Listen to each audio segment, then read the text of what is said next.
Ay, lagot ka na, Vice Ganda, na nagreklamo sa'yo. Itong si Vic Rodriguez. Lagot ka ngayon, Vice Ganda.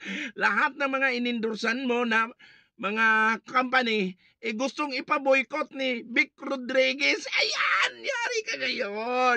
O, anong nangyari sa'yo ngayon, Vice Ganda? Dahil dyan sa kayabangan mo at kahambugan. Kaya ngayon, ano na nangyari sa'yo? Nakakatawa tong si Vice Ganda na to. Kaya ngayon, mag-isip-isip ka na kung ano na mangyayari sa'yo. Tingnan mo nga yan, yung ano mo, yung account mo. 20 million ngayon, ano na nangyari? Ayan kasi, mamimili ka ng pinagtripan mo sana. Hindi lang si Tatay Digong ang pinagtripan mo. Ang dami mo pang pinagtripan ng mga malalaking tao. At gusto mo magpatawa, edi sana mamili ka. Yung karapat-dapat lang at tama yung gagawin mo. Ngayon, ano na nangyari sa'yo? Ipapaboycott lahat yung mga company na pinag-endorsan mo. Naku, nakakaawa! Ano na nangyari sa'yo? Yan kasi, huwag masyadong mayabang. Yan ang nangyayari sa'yo. Kaya ngayon, kawawa ka. Ano na nangyari sa'yo ngayong kabayo, ha? Ano na nangyari? Ha? Yan ang napapala sa mga mayayabang. Kaya ayun, mga idol, tignan na natin itong pinagsasabi ni Vic Rodriguez. Ayan. Walang iba kundi itong nambastos kay Tatay Digong. Nambastos, wag na po tayo magpatumpik-tumpik.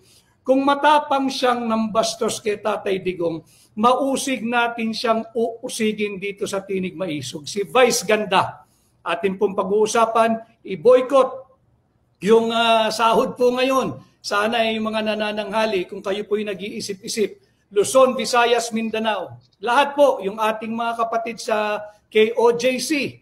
At hindi rin pinaligtas ng Vice Ganda yung ating mga kaibigan sa Iglesia ni Cristo. Kung hindi pa ho kayo nanananghali at nag-iisip-isip, wag ho muna tayong mag-McDo. McDon't po muna tayo, McDon't. Hanggat si Vice Ganda ang endorser niyan, wag po muna tayong tumangkilik ng McDonald's.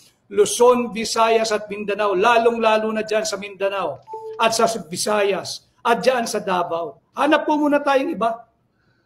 Nakahintulad o higit pang masarap dyan sa McDon't. Huwag muna tayong mag-McDon't.